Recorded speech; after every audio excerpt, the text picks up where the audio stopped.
Hello there, Circle. Okay, let's see. The two pie charts illustrate the percentage of different household energy use and the percentage of emissions from the relative household energy use. Fantastic stat. It's succinct, it's to the point, we get the idea, so that's great. Well done. The first chart below demonstrates, okay, below, are we talking about, this?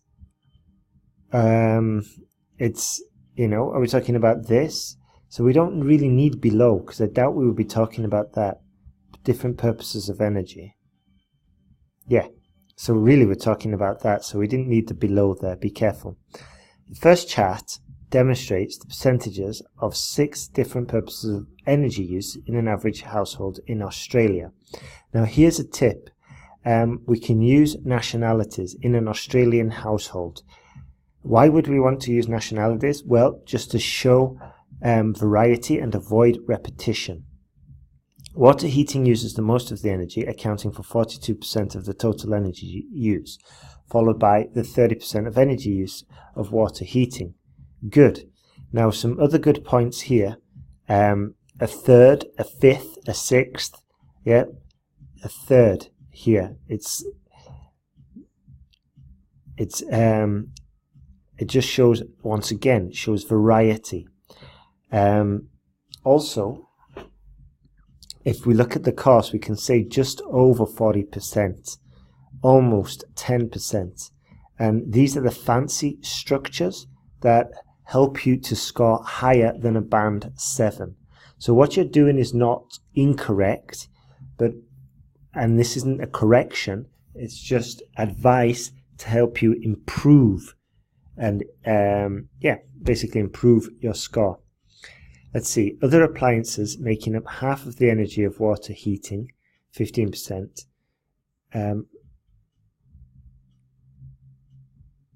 Makes up or made up. Yeah.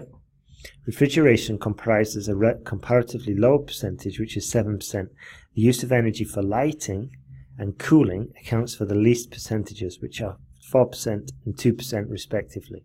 Good. The second chart shows the percentage of greenhouse gas emissions from the 6 different household energy use. That doesn't sound right.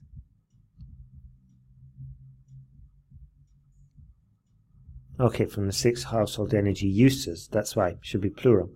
Water heating and other appliances account for the most GHGs, which are 32% and 28% respectively. Okay, can we group these? Remember, well, first of all, well done for using respectively. That's fantastic. Perhaps we could have grouped them sort of like water and heating appliances. Both represented about a third each. Okay. Also, what caught me, what I thought was quite interesting, because it does ask for comparisons here. Yeah. So we could say something like, although other appliances represented 15% of energy use, of household energy use, it produced more than 30% or almost 30% of greenhouse gas emissions. Refrigeration had a similar pattern at 7% of energy use and 7% of energy use, but 14% of gas emissions. Water had a similar, water heating had around a third of energy use and also an equal proportion regarding greenhouse emissions with also a third.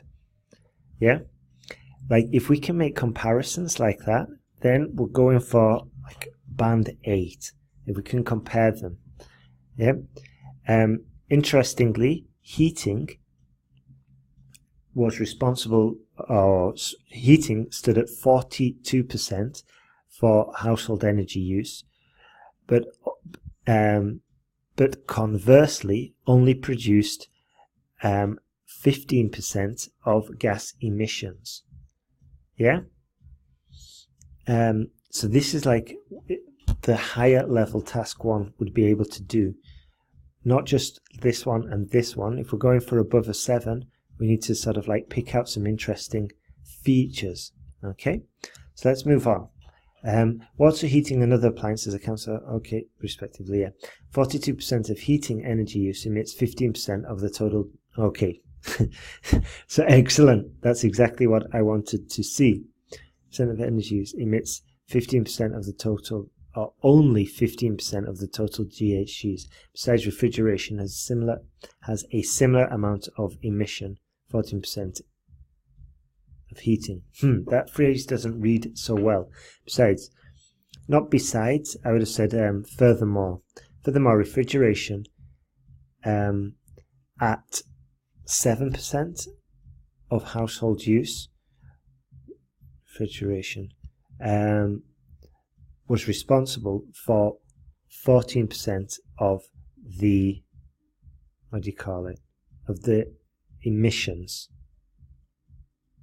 So I don't know what that of heating was.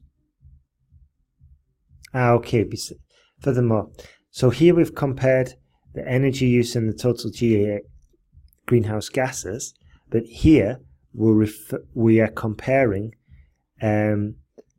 refrigeration with heating. Okay, so that's why it's a bit difficult to follow. Maybe we could have just separated this out into another paragraph where we're comparing features on this graph to features on this graph. Okay, and then it would be a little bit easier to read. Let's see. Lighting and cool have the lowest percentage of emissions, accounting for 8% and 3% respectively. Good. But we've already used the respectively, so we just need to use it once, pick up the points, and then go on to a different style of sentences. Yeah? Like, for example, lighting. Let's see. Lighting was responsible for 4% of energy use, whereas it produced almost double that with regards to greenhouse emissions at 8%. Okay, or even better, almost produced double that at 8% with regards to greenhouse emissions. Okay. Overall, water heating, refrigeration, and other appliances account for the most energy use, and they are responsible for most of the GHGs compared to cooling and lighting. Okay, is it lighting or lightning? I think it'd be lighting, wouldn't it? Lighting. Yeah, lightning is thunder and lightning. So, good work there, though. And just remember, with your paragraph organization, we could have improved. We are getting, and also the vocabulary, an eighth, a tenth, a fifth, a third, half, and the fancy vocabulary as well. Double that of, triple that of, almost twice as many as the year before. These kinds of features are going to help you score higher. Excellent work though.